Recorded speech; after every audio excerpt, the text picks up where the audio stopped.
যে নেপালের থেকে আমাদের বাংলাদেশের বর্ডার অনেক বেশি লম্বা, 2200 কিলোমিটারের বেশি বাংলাদেশের সঙ্গে আমাদের একটা অবৈজ্ঞানিক পোরাস বর্ডার আছে, যেখানে অনেক জলাশয় আছে।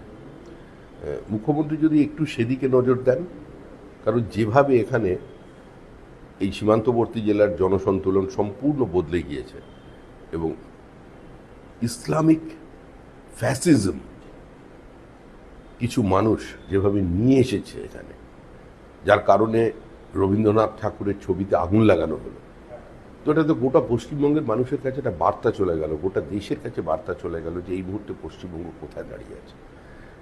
একজনকে গ্রেপ্তার করা হয়েছে, কিন্তু এটা তো কোনো ব্যক্তি বিশেষের ব্যাপার নয়, এটা কোনো বিচ্ছিন্ন ঘটনা নয়, এটা তৈরি হয়েছে র্যাডিক্যালাইজেশনের কারণে। এবং এর বিরুদ্ধে মানুষকে আরও বেশি সংঘবদ্ধ হতে হবে, কারণ এটা একটা ভাবনা, এটা একটা জেহাদি কনসেপ্ট, এটা সম্পূর্ণভাবে ধর্মান্ধ ইসলামিক ফ্যাসিজম, যেটা সারা পৃথিবীতে একটা মানব সভ্যতার শত্রু হিসেবে কাজ করছে। এটা ক্যান্সার টু হিউম্যান সিভিলাইজেশন, এটাকে নির্মূল করতে হবে। আমার মনে হয় মুখ্যমন্ত্রী যদি এই বিষয়টা একটু সচেতন হন এবং আন্তরিকভাবে চেষ্টা করেন একটু ভোটের রাজনীতিকে দূরে সরিয়ে রেখে, তাহলে রাজ্যবাসীর কল্যাণ হবে।